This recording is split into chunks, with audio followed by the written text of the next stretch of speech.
Hello BookTube. Today I want to talk to you about a manga that I picked up at work. This is called High Rise Invasion. This is the mangaka and artist and writer right there. I don't want to try and pronounce it. Anyway, two bind-ups came into work. This one contains volumes 1 and 2, and this one's 3 and 4.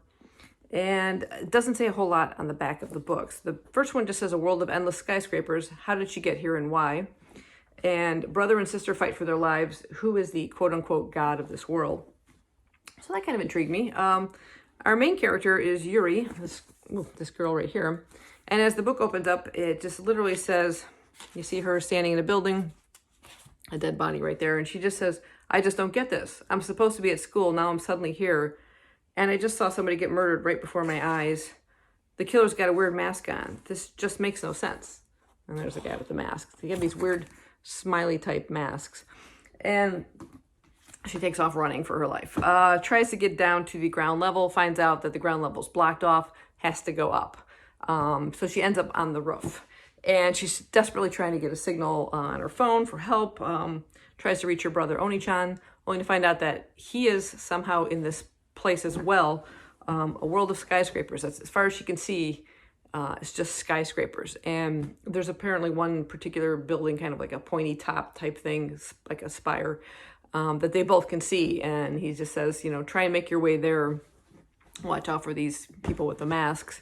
Try to make your way over there, and you know, we could team up. But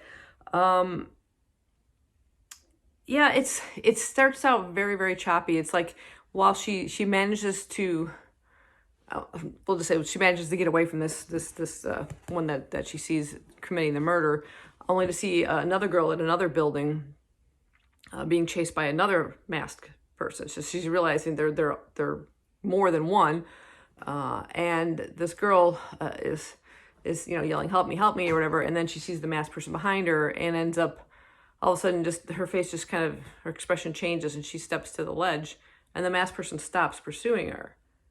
And Yuri's yelling at her, no, don't, and the girl jumps. And that's where Yuri kind of comes to realize that these masked beings are trying to make people either commit suicide or they will kill them.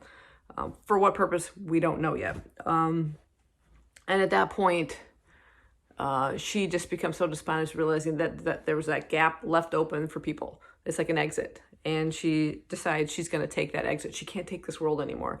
It feels like you've been, as you're reading this book, like you've been in this world with her for all of like 30 minutes. I mean, all of a sudden she went from, okay, I'm going to meet up with my brother, we're going to survive this, to I can't take this anymore.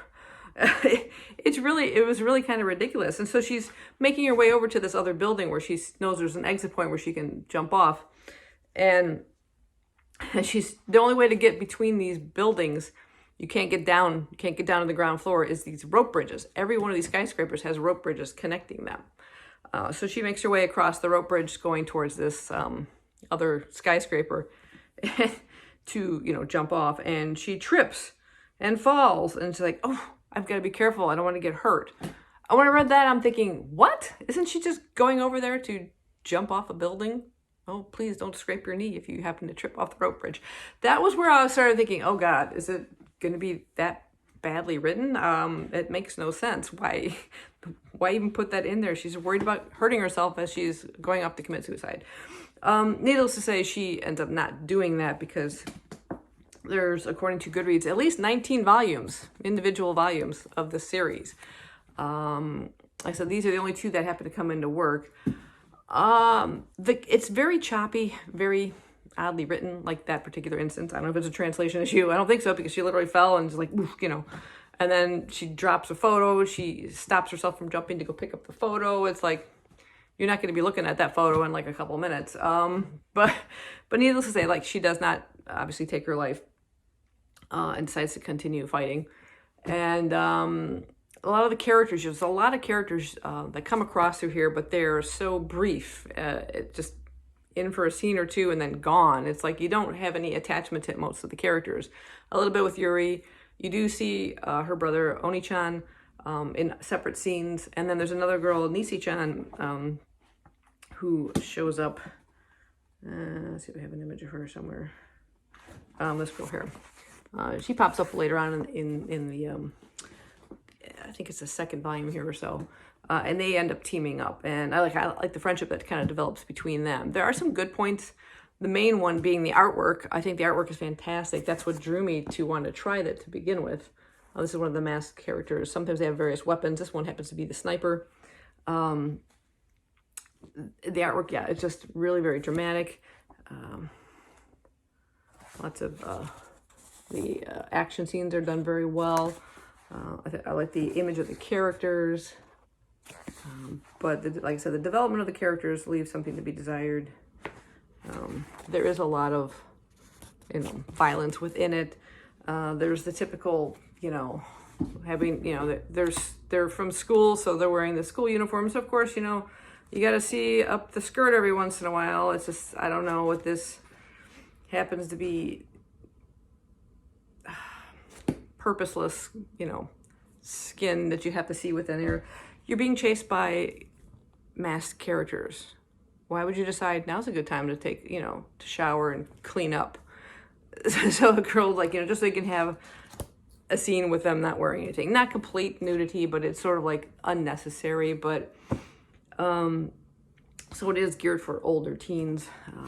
They're nicely bound, nice put together. Like I said, the artwork is the main thing going for it, but the storylines leave something to be desired.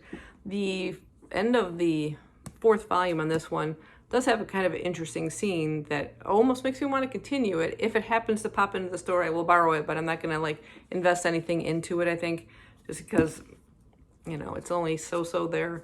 If you've read either one of these before, this series, let me know down below or what you think. What do you think it sounds like? I don't know. It's just, it had a lot of potential, but it's not starting out very well. Anyway, those are my thoughts on it, and I'm about ready to return these to work. So hope you guys enjoyed this kind of mini review of this manga High Rise Invasion, and I gotta go to work. See you later. Bye.